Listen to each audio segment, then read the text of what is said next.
It's Wednesday, September 11. Good afternoon. I'm Herman Green with your midday news. A special welcome to those of you watching online at onespotmedia.com. With heavy rains causing severe flooding throughout the country, Prime Minister Andrew Holness has signaled that the government is now working on a comprehensive drainage program. A few hours of rainfall across the island on Sunday and Monday left streets impassable and questions about drain cleaning activities. Opposition leader and Member of Parliament for St. Andrew East Central, Dr. Peter Phillips, raised the issue in Parliament on Tuesday. As the piping was interrupted along the Cosford Spring Road by the roadwork. And then the second is flood, so we have none on the one hand and too much on the other hand. And I would urge that we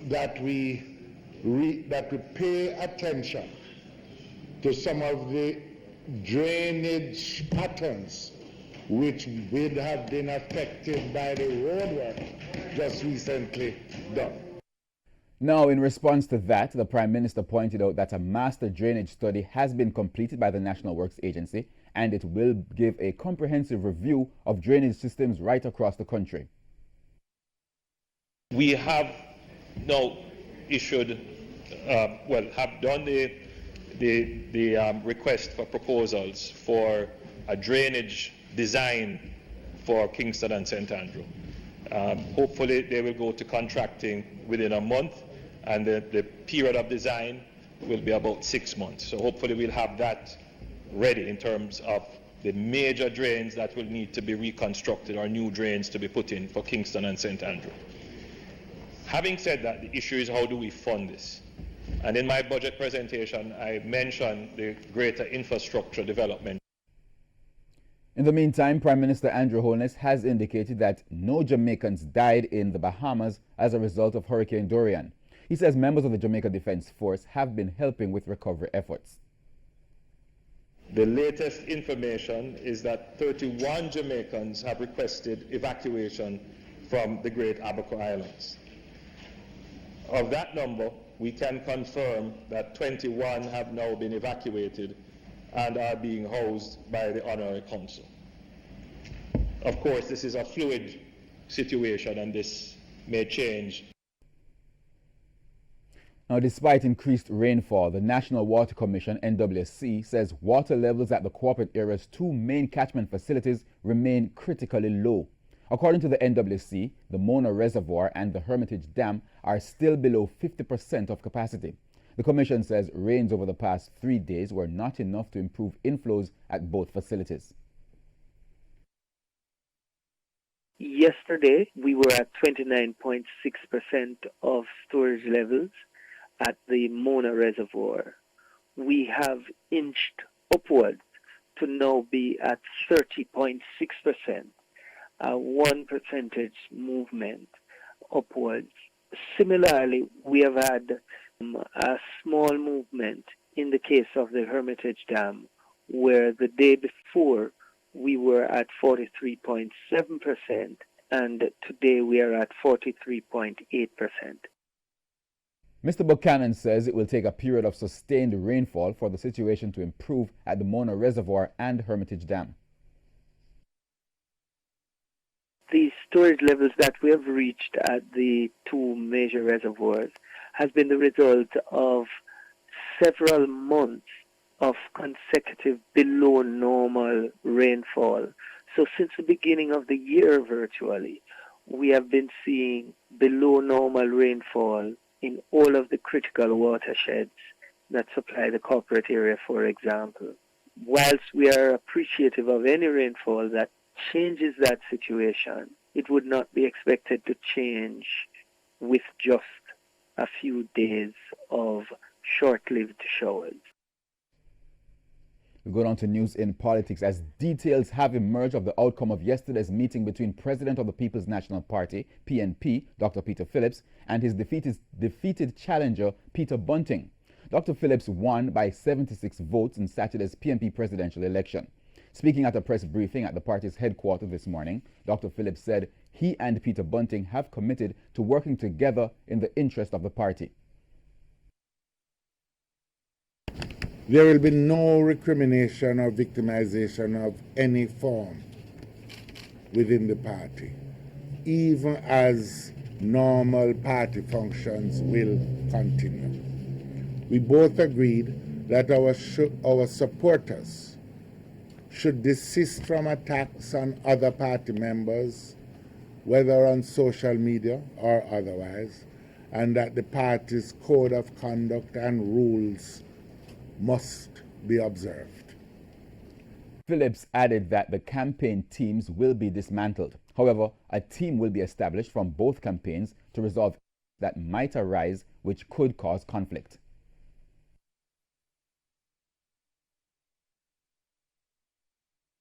It will take 100% of the comrades to come together to ensure victory for the People's National Party.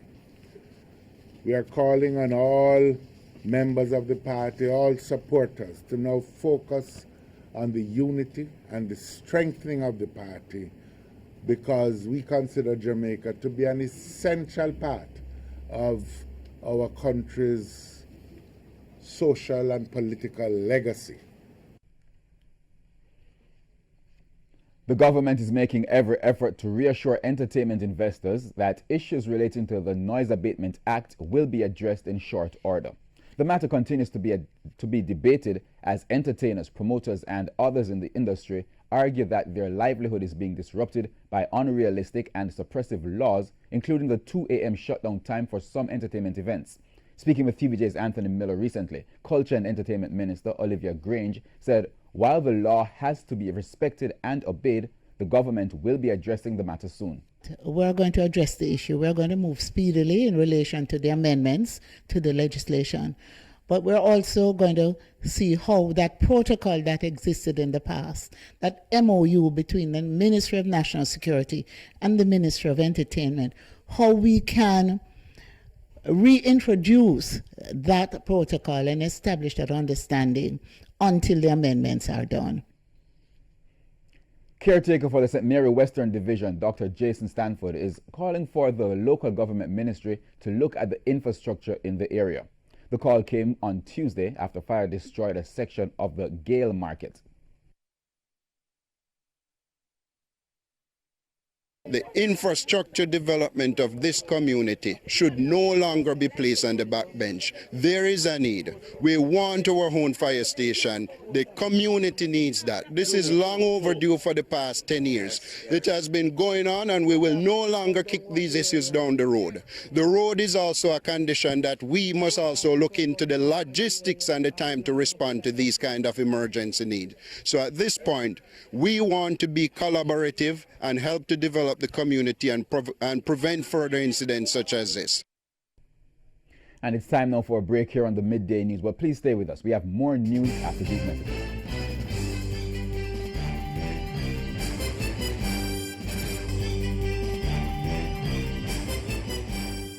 Welcome back to the Midday News. Thanks for staying with us.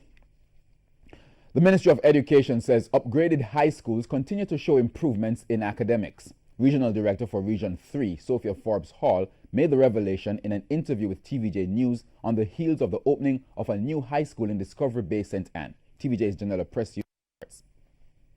It's a new dawn in the lives of some 68 grade 7 students who created history, becoming the first cohort at the Discovery Bay High School in St. Anne. The institution is the latest science, technology, engineering and math or STEM academy. The Ministry of Education introduced the STEM-based curriculum in 2014. There is another phase. We're actually in phase 1 of the project, and there is another phase that will see us having additional spaces to accommodate subsequent groups of students. So next year we will have our grade 8 students, and we're hoping to keep the numbers small because, as you're aware, this is not a typical high school. This is a STEM related institution, and you know that STEM institutions are very expensive to maintain. So we have to ensure that our numbers are at the level at which we can ensure the highest quality of education to the students who come to Discovery Bay High School. Regional Director for Region 3, Sophia Forbes Hall, is expecting good things from the institution. She says she's encouraged by the performance of upgraded high schools in the zone. I must point out that while there was a dip in the national performance in mathematics, Cedric Titus, for example, needs to be celebrated because they made significant improvements in mathematics for this year. She, however, adds that like many schools in the country, some institutions in Region 3 are being impacted by teacher migration. We have been able to provide as a region assistance to our principals and generally our administrators just to ensure that our students are covered. Where there are small classes, the recommendation that we've shared is for the classes to be joined, yes. And of course, our team of education officers are out there just trying to make sure that all our classes are covered and the needs of our students are priority at this time. Janella Precious, TVJ News. Trying to ascertain the circumstances which led to the death of a man yesterday afternoon. The deceased has been identified as 50-year-old McDermott Beresford, a resident of Bottom Hills Hall in the parish. Reports are that shortly after 2 o'clock, Mr. Beresford and his brother were in bushes cutting wood when it started to rain. Well, me and him was there at the bush. And we were at this one side, then he leave me, gone over the other side. By me come back, he's a dead man, Mr. Tifford. So he's just, never happened otherwise. So the rain was falling? Yeah, the lightning rain. We have a whole bad lightning rain when it was falling. He suspects that his brother was struck by lightning. And it's time now for a preview of what's coming up in this evening's Health Report. In the next edition of the Health Report, we'll look at fashion braces. You ask who is doing the braces, because you don't have a lot of orthodontists in Jamaica, less than 6 to the best of my knowledge, or certainly less than 10, and you hear a name that you don't recognize, and that something is not quite right, But as I said, these persons, most times they don't come to the licensed dental practitioner for care, they go elsewhere. That's the Health Report this evening in Primetime News.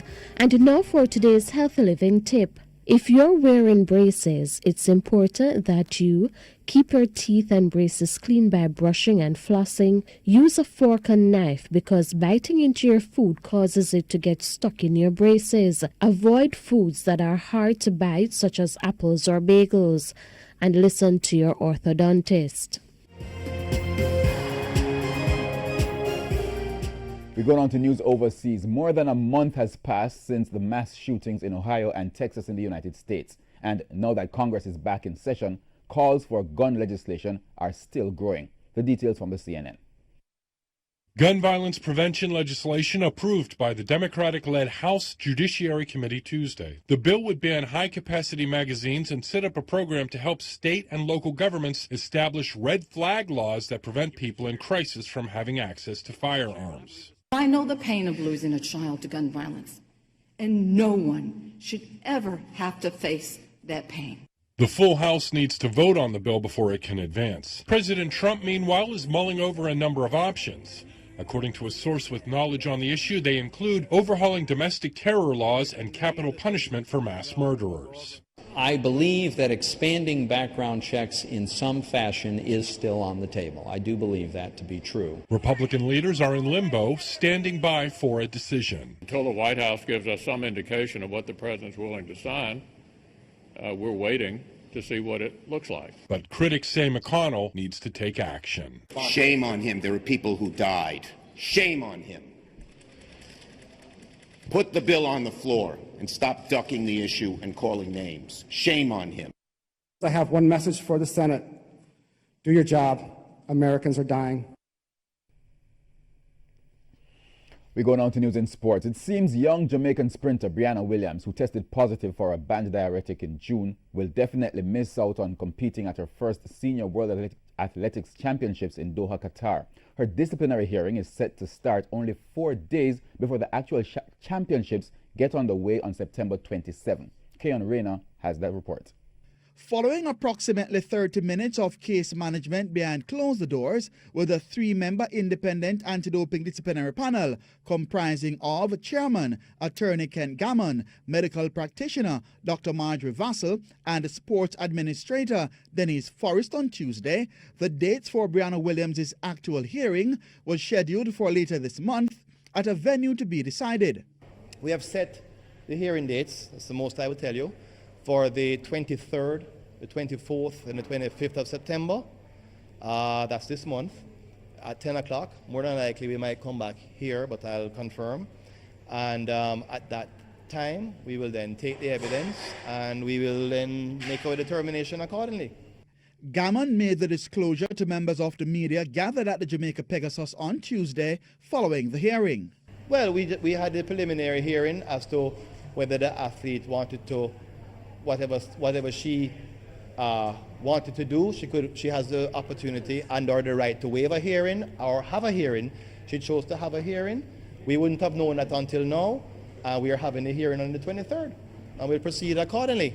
We'll make our findings in due course based on the evidence. Williams and her representative, Dr. Emir Crown, both appeared via Skype, while the Jamaica Anti-Doping Commission's team appeared in person. Williams tested positive for the banned diuretic hydrochlorothiazide at the National Senior Championships in June, where she clocked 10.94 seconds to place third in the 100 meters. The Jamaica Athletics Administrative Association, J3As, is set to announce the nation's team to Doha on Wednesday. Keon Reyna reporting for TVJ Sports. And that's the Midday News. I'm Herman Green. Join us at 7 for the Primetime News Package. On behalf of the News, Sports, and Production teams, good afternoon.